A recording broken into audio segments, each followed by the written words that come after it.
ఎప్పుడైనా ఒకటి కోరుకుంటే రెండు లభిస్తే సంతోషమే కదా. మన సిర్లసీమ 2లో కూడా అంతే. డిటిసిపి ప్లాట్ కొంటే ల్యాండ్ అప్రిసియేషన్ అనేది ఒక లాభం, శ్రీగంధం చెట్ల మీద వచ్చే ఆదాయం మరో లాభం. డబుల్ బెనిఫిట్ ఆఫర్ తో సిర్లసీమ 2.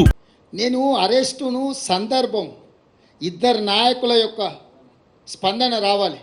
ఒక ఆయన ప్రధానమంత్రి, ఒక ఆయన పార్టీ అధ్యక్షుడు. ఒక ఆయన అరెస్టు చేసిండు, ఇంకొక ఆయన అరెస్టు కాబడ్డాడు. ఫస్ట్ వాళ్ళిద్దరు బయటకు వచ్చి వాళ్ళ విధానం ఏందో మాట్లాడమనుండ్రి.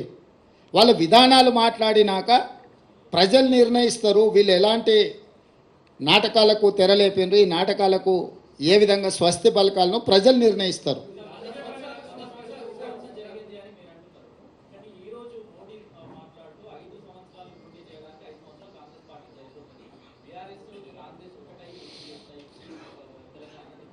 ఇప్పుడు నేనేమంటున్నానంటే 10 సంవత్సరాలు ప్రధానమంత్రిగా ఉన్న మోడీ గారు ఇట్లాంటి చౌకబారు ప్రకటనలు చేయడం వారి స్థాయికి తగదు.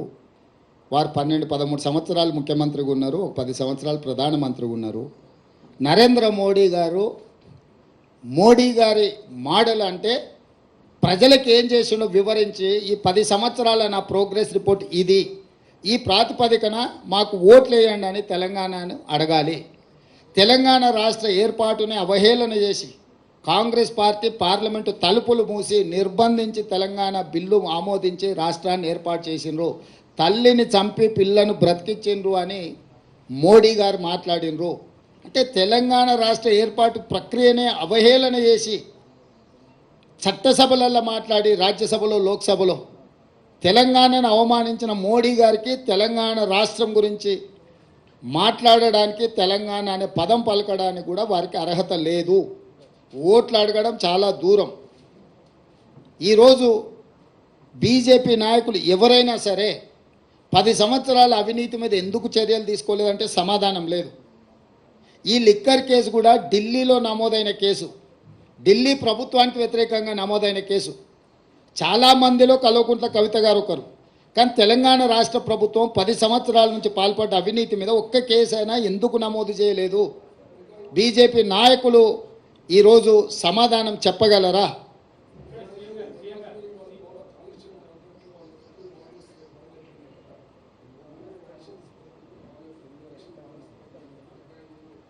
అవును.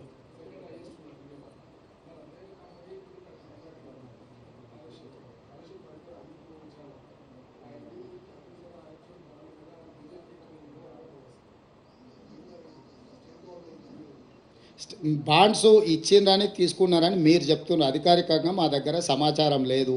వాళ్ళ బాండ్స్ అదే కంపెనీ చాలా పేపర్లకు కూడా ఫుల్ పేజ్ ప్రకటనలు ఇచ్చిండ్రు. అది కూడా లంచంలో భాగమని కొన్ని ఆరోపణలు ఉన్నాయి. మీరేమి రాయొద్దు, వార్తలు రాయొద్దు, మీకు వ్యాపార ప్రకటనలు ఇస్తాం, ఆ రూపంలో మీకు కూడా కొంత వాటాలు పంచుతామని ఆ సంస్థ ఇట్లా చేసిందని కొంతమంది సివిల్ సొసైటీ వాళ్ళు వచ్చి మాకు ఫిర్యాదులు చేస్తున్నారు. ఈరోజు కాళేశ్వరంకి సంబంధించి జ్యుడిషియల్ ఎంక్వైరీ చేసినాం, 2 జడ్జిలను అపాయింట్ చేసినాం. ఒకటి విద్యుత్తు, 2 సాగునీటి.